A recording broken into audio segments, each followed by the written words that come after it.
അപ്പൊ കളി പഠിക്കും നീയൊക്കെ, മനസ്സിലായി? എന്റെ പൂട്ടിക്കാൻ നടക്കുന്നില്ല. ഒന്ന് ചോണയുണ്ടെങ്കിൽ എടാ അതുലെ ഡാനിസത്തെ ചോണയുണ്ടെങ്കിൽ നീ പൂട്ടി കാണിക്കണം. പിന്നെ എടാ ഞാൻ മാന്യമര്യാദയ്ക്ക് തന്നെയാണ് ജീവിക്കുന്നത്. ഞാൻ ഒരു ഡാനിസത്തിന് ഒരു അതിലും നിശ്ചയിച്ചു കഴിഞ്ഞാൽ രേണുസുതി അക്കൗണ്ട് കൂട്ടുമെന്നാണ് വിചാരം. രേണുസുതി മെറ്റയും അതുപോലെ തന്നെ ഈ ഇൻസ്റ്റാഗ്രാം പ്ലാറ്റ്ഫോം മറ്റുള്ളവർക്ക് ആണിനാണെങ്കിലും പെണ്ണിനാണെങ്കിലും സബ്സ്ക്രിപ്ഷൻ നിയമപരമായിട്ട് കൊടുത്ത പോലെ തന്നെയാണ് രേണുസുതിക്ക് തന്നിട്ടുള്ളത്. അതിനനുസരിച്ച് രേണുസുതി കണ്ടന്റ് ഇടത്തുള്ളൂ. നീ അതിനകത്ത് കയറിയിട്ട് ആ കണ്ടന്റ് എല്ലാം എടുത്ത് കണ്ടിട്ട് നീ ആസ്വദിച്ചിട്ട് സ്ക്രീൻഷോട്ട് എടുത്ത് പുറത്ത് വിടുന്നു. എനിക്ക് മൈൻഡ് അത്ര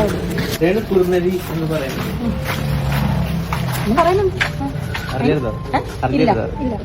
അങ്ങനെ പറഞ്ഞ എനിക്കും രാവിലെ ഞാൻ പറയല്ലോ എന്നുള്ള സംസാരിച്ചില്ല. എനിക്ക് മൈൻഡ് അത്ര നല്ല നാടൻ മാമ്പഴല്ലേ, ഇങ്ങനെ നാടൻ തിരിച്ചറിയാൻ പഴുത്തൊക്കെ നമ്മളിങ്ങനെ കഴിങ്ങനെ നാര് കയറി ഇറങ്ങുന്നതാണ് നാടൻ. നല്ലതായിട്ട് കിട്ടുവാൻ എന്താ ഞങ്ങൾ മാമ്പഴത്തിന്റെ കാര്യം പറയാം. എന്റെ മാങ്ങിയ നാടൻ മാങ്ങ. അപ്പൊ കൂട്ടുകാരെ, സോഷ്യൽ മീഡിയയിലെ ഒരു വലിയ വിഭാഗം ആളുകൾ ആഗ്രഹിച്ചതായിരുന്നു രേണുസുതിയുടെ ഈ ഒരു ഫേസ്ബുക്ക് പേജിന്റെ പതനം. പൊട്ടിച്ചതാണെങ്കിലും ഹാക്ക് ചെയ്യപ്പെട്ടതാണെങ്കിൽ പോലും ഒന്നുറപ്പാണ്, രേണുസുതി എന്ന പേര് ഇപ്പോൾ മലയാളികൾക്ക് ഒരു നെഗറ്റീവ് വൈബാണ്. അതങ്ങനെയാണ് മാറിയിരിക്കുന്നത്. കൊല്ലം സുധിയുടെ ഭാര്യ എന്നുള്ള സഹതാപ തരംഗത്തിൽ തുടങ്ങിയ യാത്ര ഇപ്പോൾ ചതിയുടെയും അഹങ്കാരത്തിന്റെയും ആരോപണങ്ങൾ വന്നു നിൽക്കുന്നു. എന്താണ് ശരിക്കും രേണുവിന് സംഭവിച്ചത്? എന്തായാലും നമുക്ക് വിശദമായിട്ട് തന്നെ അത് നോക്കാം. ഇവൻ ഇത്ര വൃത്തികെട്ടവൻ, ഈ തെർത്താത്ത ഇവർക്ക് എന്തിന്റെ സോക്കേടാണെന്ന് എനിക്ക് അറിയത്തില്ല. ഇവരിങ്ങനെ എന്നെ നിരന്തരം ശല്യം ചെയ്തുകൊണ്ടിരിക്കുകയാണ്. ഇവര് കാരണം ഞാൻ മിക്കവാറും എനിക്കറിയില്ല എന്താ ചെയ്യണത്. ഇവര് എന്റെ കഞ്ഞുകൂടി വരെ മുട്ടിക്കുന്ന ഒരു അവസ്ഥയാണ് ഇപ്പൊ ഉണ്ടാകുന്നത്. ഇവരെ എന്നെ അവിടെ വെച്ച് ഈ ഒരു ഞാൻ പറയട്ടെ, ഇവരിപ്പോ ഈ പറഞ്ഞ 8 മീഡിയക്കാർ ഇയാൾ ഈ വിപിൻ എന്ന് പറയും തെണ്ടി വിളിച്ചിട്ടാണ് അവർ വന്നത്. ഇവര് വന്നില്ലായിരുന്നു ഇവരെന്നെ അവിടെ കൊന്ന് കുളിച്ചു മൂടിയാനെന്ന് ഇപ്പൊ എനിക്ക് സംശയമുണ്ട്, പേടിയുണ്ട്. സത്യം ഇവരെല്ലാം എന്നെ എന്തെങ്കിലും ചെയ്തേനെ. സത്യസന്ധമായിട്ട് പറയാം. കാര്യം ഞാനടക്കമുള്ള ആൾക്കാർക്ക് ലൊക്കേഷൻ അടക്കം ഡേറ്റ് അടക്കം അയച്ചു തന്നിട്ടുണ്ടായിരുന്നു. അപ്പം ഇവൻ വിളിച്ച മീഡിയക്കാർ തന്നെയാണ് രേണുവിന് അവസാനമായിട്ട് രക്ഷകരായിട്ട് സത്യമായിട്ട്. അല്ലെങ്കിൽ എന്നെ അവർ കൊന്നേനെ, അവിടെ ഒന്നെങ്കിൽ കൊന്നേനെ അല്ലെങ്കിൽ എന്തെങ്കിലും എന്നെ ചെയ്തേനെ. പിന്നെ ഒരു പാവം ഒരു മേക്കപ്പ് ആർട്ടിസ്റ്റ് ചേച്ചി ഉണ്ടായിരുന്നു. ചേച്ചി എന്ത് ചെയ്യാൻ, ചേച്ചി നിന്ന് അയാൾ സീൻ പറയുമ്പോൾ ആ ചേച്ചി എന്റെ കൂടെ അടുത്തുണ്ട്. ചേച്ചി കണ്ണും കൊണ്ട് ഇങ്ങനെ നിറയും, രേണു ചെയ്യില്ല. ഞാൻ ഒരിക്കലും ചെയ്യത്തില്ല. അവൻ സീൻ പറയാം, പച്ചയ്ക്ക് പറയാം. നമ്മുടെ ചേട്ടൻ ഇപ്പോഴല്ലേ സീൻ പറയുന്നത്, നടക്കത്തില്ല. മുന്തിരി പുക്കിളി വെച്ചിട്ട് അവൻ കടിച്ചെടുക്കുക. ഇതൊക്കെ എവിടുത്തെ ന്യായമാണ്? ഇവന്റെ ഭാര്യ കൊണ്ട് ചെയ്യിപ്പിക്കാൻ ഞാൻ പറഞ്ഞു, അത്ര ഞാൻ പറഞ്ഞു. പക്ഷെ ഞാൻ എന്നിട്ട് പോലും മാന്യമായിട്ടാണ് ലാസ്റ്റ് ഞാൻ എനിക്ക് സഹി വെച്ചിട്ടാണ് ഞാൻ അത്ര ബഹളം വെച്ചത്. ആ വ്യക്തമായിട്ട് ആ വീഡിയോക്കകത്ത് അവൻ അയച്ച വീഡിയോക്കകത്തുണ്ട് എനിക്ക് ഈ ഡ്രസ്സിനകത്ത് ചെയ്യാൻ പറ്റൂലെന്ന് തന്നെയാണ് ഞാൻ ബഹളം വെക്കുന്നത്. അല്ലാതെ ഇവൻ പറയുന്നത്. പിന്നെ ഇവനൊരു കള്ളത്തരം പറഞ്ഞിട്ടുണ്ട്.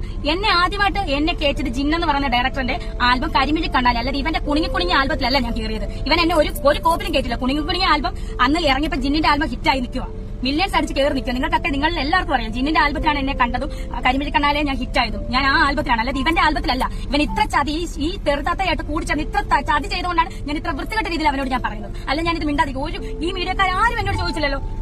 നമുക്ക് ഈ ആൽബത്തിനും അവർക്ക് ഒരു പ്രശ്നം വരാതിരിക്കാനാണ് നിങ്ങൾ ആരും ഇതിപ്പോ അവർ പറഞ്ഞില്ല വീഡിയോ എടുത്തില്ല. പക്ഷെ ഇവര് അതിബുദ്ധിമാന്മാരാണ്. അതുകൊണ്ടാണ് അവർ അങ്ങനെ വീഡിയോ ഇട്ടത്. അപ്പൊ എനിക്ക് മനസ്സിലായി എവിടെയോ എന്തോ ചതിയുണ്ട്. ഞാൻ എന്തായാലും ആ ഡ്രസ്സ് ഇവർ ഈ പറഞ്ഞ വൃത്തികെട്ട ഈ ഡ്രസ്സ് ഇട്ടോണ്ട് ഞാൻ അഭിനയിക്കത്തില്ലെന്ന് തന്നെ ഞാൻ തീരുമാനിച്ച കാര്യമാണ്. അങ്ങനെയാണ് ഞാൻ ഇറങ്ങിപ്പോകുന്നത്. മലയാളികൾ ഇന്നും നെഞ്ചിലേറ്റുന്ന ഒരു കലാകാരൻ. ആ സ്നേഹമാണ് രേണുവിനെ ലക്ഷങ്ങൾ പിന്തുടരുന്ന ഒരു ഇൻഫ്ലുവൻസറാക്കി മാറ്റിയതും. എന്നാൽ സുധി മരിച്ചതിന് ശേഷം ആ പേരുപയോഗിച്ച് രേണു കാണിച്ചു കൂട്ടുന്ന കാര്യങ്ങൾ പലരെയും ചൊടിപ്പിക്കുന്നു. വിവാദങ്ങളിൽ പെടുമ്പോൾ മാത്രം സുധിച്ചേട്ടന്റെ ഭാര്യയാണെന്ന് പറയുകയും അല്ലാത്ത പക്ഷം ആ പേര് ഉപയോഗിച്ച് പണം സമ്പാദിക്കുന്ന ഒരു ബിസിനസ് തന്ത്രങ്ങൾ മെനയുകയും ചെയ്യുന്നു എന്നുള്ള വിമർശനമാണ് ഇപ്പോൾ ഉയരുന്നത്. ശരിക്കും ഇവിടെ സുധി എന്നുള്ള പേര് ആ പേരിൽ നിന്ന് മാറ്റിയാൽ രേണുവിന് എന്ത് നിലനിൽപ്പാണ് ഇവിടെ ഉള്ളത്? ഈ കഥയിലെ ഏറ്റവും വലിയൊരു വെല്ലുവിളി എന്ന് പറയുന്നത് ഷെഫീന ബീവി തന്നെയായിരുന്നു. രേണുവിന്റെ യഥാർത്ഥ സ്വഭാവം വെളിപ്പെടുത്തുന്ന ഓഡിയോ ക്ലിപ്പുകൾ പുറത്തുവിട്ടിട്ടും രേണു ഇപ്പോഴും മൗനം പാലിക്കുന്നുണ്ട്. അത് എന്തുകൊണ്ടാണെന്നറിയില്ല.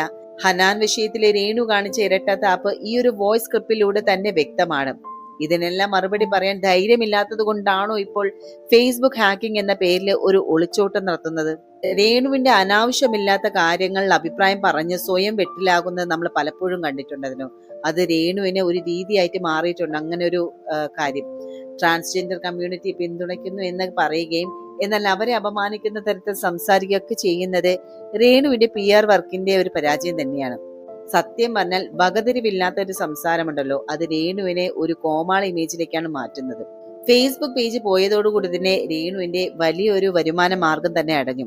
ഇൻസ്റ്റാഗ്രാം കൂടി പോകണമെന്ന് പലരും ആഗ്രഹിക്കുന്നുണ്ടെങ്കിൽ അതിനർത്ഥം രേണു അത്രത്തോളം വെറുപ്പ് സമ്പാദിച്ചു കഴിഞ്ഞു എന്നതാണ്. സോഷ്യൽ മീഡിയ എന്നത് കളിപ്പാവയല്ല എന്ന് രേണു മനസ്സിലാക്കേണ്ട സമയം അതിക്രമിച്ചു കഴിഞ്ഞു. നമുക്കറിയാം, കൊല്ലം സുധിയുടെ ഭാര്യ എന്ന സഹതാപ തരംഗത്തിലാണല്ലോ രേണുവിനെ മലയാളികൾ സ്വീകരിച്ചതും. എന്നാൽ നിലവിലെ ആ ഇമേജ് പൂർണ്ണമായിട്ട് തകർന്നിരിക്കുകയാണ്.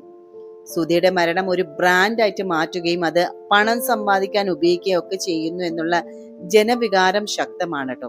ഒരു വശത്ത് താൻ ദരിദ്രയാണെന്നും കഷ്ടപ്പാടിലാണ് എന്നൊക്കെ പറയുകയും മറുവശത്ത് ദുബായ് യാത്രകളും ആഡംബര പ്രമോഷനുകളും ഒക്കെ നടത്തുന്നതും പ്രേക്ഷകരിൽ വലിയൊരു അവിശ്വാസം തന്നെ ഉണ്ടാക്കി.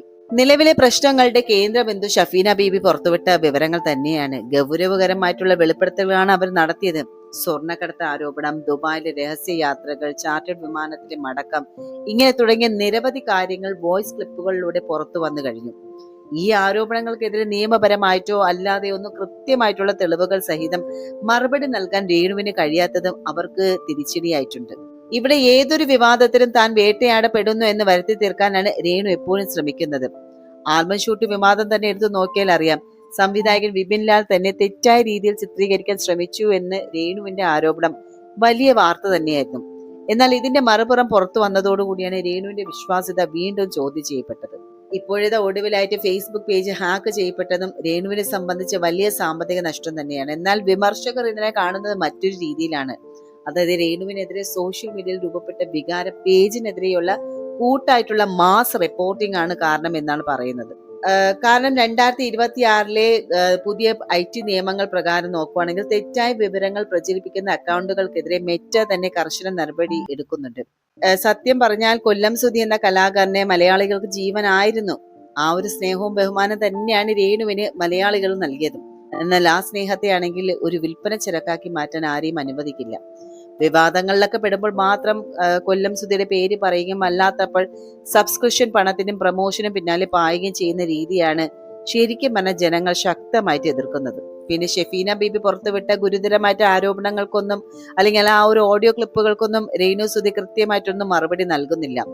കേവലം ഫേസ്ബുക്ക് ഹാക്ക് ചെയ്യപ്പെട്ടു എന്ന് പറഞ്ഞ് ഒളിച്ചോടുന്നത് ഒരു കണ്ടന്റ് ക്രിയേറ്റർക്ക് ചേർന്നതല്ല. DNA പരിശോധന ഉൾപ്പെടെയുള്ള വ്യക്തിപരമായിട്ടുള്ള വെല്ലുവിളികൾക്ക് പകരം തന്റെ സാമ്പത്തിക സ്രോതസ്സുകളെ കുറിച്ചും ദുബായ് യാത്രകളെ കുറിച്ചുമുള്ള വസ്തുതാപരമായിട്ടുള്ള മറുപടിയാണ് ജനങ്ങളും പ്രതീക്ഷിക്കുന്നത്. ലക്ഷക്കണക്കിന് ആളുകൾ പിന്തുടരുന്ന ഒരാൾ എന്ന നിലയിൽ തന്റെ ഓരോ വാക്കിനും പ്രവർത്തിക്കാൻ രേണുവിന് ഉത്തരവാദിത്വമുണ്ട്.